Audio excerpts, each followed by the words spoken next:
Oke, sebelumnya selamat siang. Perkenalkan, nama saya Thomas Dimas Ferdinand. Saya mahasiswa STI Gentiaras. Nah, di sini saya mendapat tugas dari dosen pengampu ekonomi pembangunan. Nah, di sini saya disuruh menjelaskan beberapa materi terkait materi yang sudah dibahas di minggu yang lalu.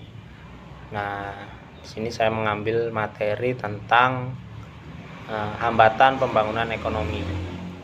Nah, pembangunan ekonomi tentu saja memiliki beberapa hambatan, yaitu diantaranya adalah lingkaran setan kemiskinan.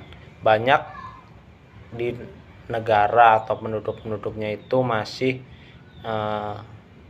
tergolong itu dalam setan kemiskinan. Jadi mereka masih belum bisa beranjak atau belum bisa keluar dari lingkaran setan kemiskinan tersebut. Fakta bahwa pada produktivitas total di negara sangat rendah sebagai akibat kurangnya modal. Nah, jadi di negara tersebut itu masih sulit karena masih memiliki keterbelakangan, yaitu kekurangan modal. Nah, sehingga pasar menjadi tidak sempurna. Jika dilihat dari sudut pandang penawaran, tingkat pendapatan rendah yang mencerminkan rendahnya investasi dan rendahnya modal. Nah, jadi di sini untuk pendapatannya saja pun rendah. Nah, jadi sehingga untuk investasi pun menjadi rendah juga dalam suatu negara tersebut. Penduduk masih kesulitan dalam menjalankan hal tersebut karena masih diambang dalam lingkaran setan kemiskinan tersebut. Lalu hambatan yang kedua yaitu tentang tingkat pembentukan modal yang rendah. Nah, jadi hambatan yang paling erat berkaitan dengan pengembangan ekonomi adalah kelangkaan modal. Nah, di negara tersebut, negara terbelakang, masih negara miskin itu masih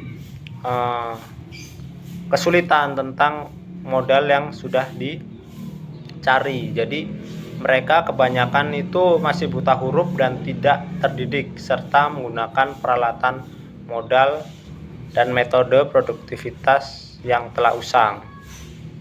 Artinya mereka masih menggunakan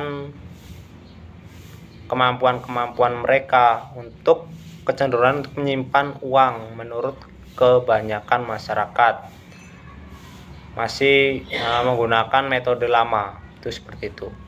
Jadi sebab utama yang menghambat investasi adalah kebiasaan orang lebih suka mencoba usaha yang sudah dikenal daripada yang belum. Artinya secara garis besar orang lebih suka dengan mata pencarian lama daripada mengambil resiko dalam usaha baru. Ya, jadi mereka itu masih memiliki pola pikir atau pola pandang itu lebih menggunakan pola lama dibanding menggunakan investasi pola baru. Nah, lanjut, penyebab yang kedua adalah sempitnya pasar domestik karena daya beli rendah. Kemampuan pasar domestik untuk merenyap penawaran barang-barang pun menjadi terbatas. Artinya gini, untuk di pembeli itu pun rendah dalam kemampuan pasar domestiknya pun sudah rendah, sehingga kesulitan mendapatkan dana untuk tujuan investasi tersebut. Kegiatan manufakturing memerlukan modal besar dan itu sulit bagi negara miskin yang terbelakang tersebut. Lalu kurangnya buruh terampil mobilitas faktor sehingga mempertinggi biaya produktivitas dan dengan demikian mengurangi calon-calon investor. Nah, jadi di negara miskin atau terbelakang ini masih kurang atau masih kurang lah dalam keterampilannya, masih kurang dalam hal ilmu kepribadiannya. Nah, ketidakadaan atau kurang cukupnya pemasaran seperti transportasi, tenaga dan persediaan air dan sebagainya. Hal tersebut sangat memicu terkait pembangunan ekonomi yang terhambat.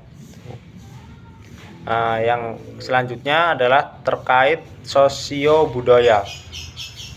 Pembangunan berkaitan erat dengan kekayaan manusiawi. Nah, sikap sosial, kondisi politik, dan latar belakang sejarah.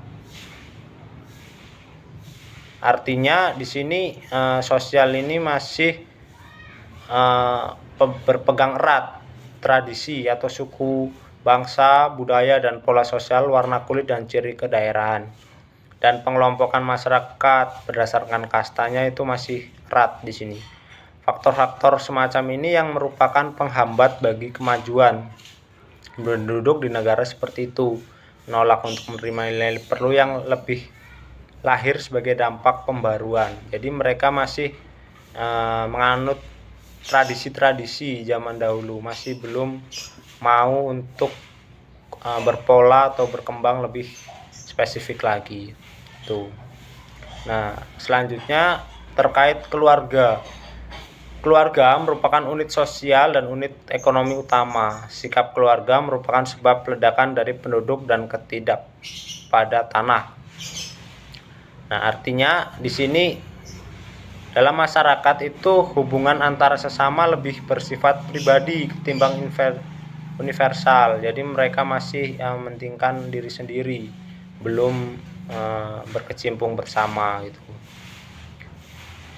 Dampak kekuatan internasional itu pun juga menjadi dampak rendahnya ekonomi pembangunan, yaitu menghadang negara terbelakang, pengaruh investasi asing. Jadi investasi asing masih ditunjukkan pada barang-barang yang dapat diekspor secara terus-menerus.